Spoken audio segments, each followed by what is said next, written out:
Hello, കുറച്ച് ദിവസമായില്ലേ നമ്മൾ തമ്മിൽ കണ്ടിട്ട്. വീട്ടിലൊരു പൂജ ഉണ്ടായിരുന്നു ഇഷ്ടോ, കുറച്ച് പരിപാടിയിലായിരുന്നു കേട്ടോ, ഒത്തിരി തിരക്കിൽ പെട്ടുപോയി. ഇന്ന് പൂജയുടെ കാര്യങ്ങളൊക്കെ ഒരുക്കുന്നത് പൂജയും കാര്യങ്ങളായിട്ടുള്ള ഒരു കുഞ്ഞു വീഡിയോ ആണ് കേട്ടോ. രാവിലെ തന്നെ അമ്മ ഓരോ പണികൾ ഇങ്ങനെ ഏൽപ്പിച്ചു. നമ്മുടെ മലരും പിന്നെ നെല്ലൊക്കെ ഒന്ന് വേർതിരിക്കാൻ വേണ്ടിയിട്ട്. അങ്ങനെ അനിയഞ്ചക്കം വന്നു, അവന്റെ കൂടെ കുറച്ച് പർച്ചേസിന് പോയി. ഉണ്ണിയപ്പത്തിന് വേണ്ടിയിട്ട് അപ്പവും ശർക്കരയൊക്കെ മേടിക്കലാണ് നമ്മുടെ ആദ്യത്തെ ടാസ്ക്. രണ്ടാമത്തെ അടക്ക, ചുണ്ണാമ്പ്, വെറ്റിലൊക്കെ മേടിക്കലാണ് രണ്ടാമത്തെ ടാസ്ക്. പിന്നെ പോയിട്ട് നമ്മുടെ പച്ചക്കറി കട കയറിയിട്ട് കൂടെ കുറച്ച് പഴവും സാധനങ്ങളും മേടിക്കണതാണ് നെക്സ്റ്റ് ടാസ്ക്. പിന്നെ അതേപോലെ നേരം കുറച്ച് കരിക്കും മേടിക്കുക. അതോട് കൂടിയിട്ട് സംഭവം ക്ലീൻ. അങ്ങനെ ഞങ്ങൾ കരിക്ക് മേടിക്കുക എത്തിപ്പെട്ട സ്ഥലം ഒളരി അമ്പലത്തിന്റെ ഫ്രണ്ടിലാണ് കേട്ടോ. കുറെ അന്വേഷിച്ചായിരുന്നു. അങ്ങനെ വലിയൊരു പറക്കും തളികയായിട്ടാണ് കേട്ടോ ഞങ്ങൾ വണ്ടി എടുത്ത് വീട്ടിലേക്ക് പോകുന്നത്.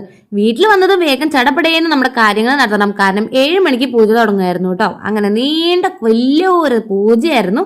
ഒരു 6, 6:30, 7 മണിയോട് കൂടിയിട്ട് തുടങ്ങിയിട്ട് ഒരു 10 മണിക്കാണ് കേട്ടോ ലാസ്റ്റ് അവസാനിച്ചത്. പൂജ ചെയ്യേണ്ടതാണെങ്കിൽ എൻ്റെ സ്വന്തം ചെറിയച്ഛനാണ് കേട്ടോ. അതുകൊണ്ട് തന്നെ നമുക്ക് വലിയ ടാസ്ക് ഒന്നും ഉണ്ടായിരുന്നില്ല, ടെൻഷനും. അങ്ങനത്തെ പൂജയും കാര്യങ്ങളൊക്കെ കഴിഞ്ഞു. ഇതൊക്കെയായിരുന്നു പൂജാ സാധനങ്ങൾ. ഇതായിരുന്നു എതിയായിട്ട് അപ്പവും അടയും ഫ്രൂട്ട്സും പിന്നെ നിങ്ങൾ ഈ കാണുന്ന അല്ലറ ചില്ലറ കുറച്ച് സാധനങ്ങളൊക്കെ ആയിട്ട് ഞങ്ങളുടെ പൂജ ഇവിടെ അടിപൊളിയായിട്ട് കഴിഞ്ഞു കേട്ടോ.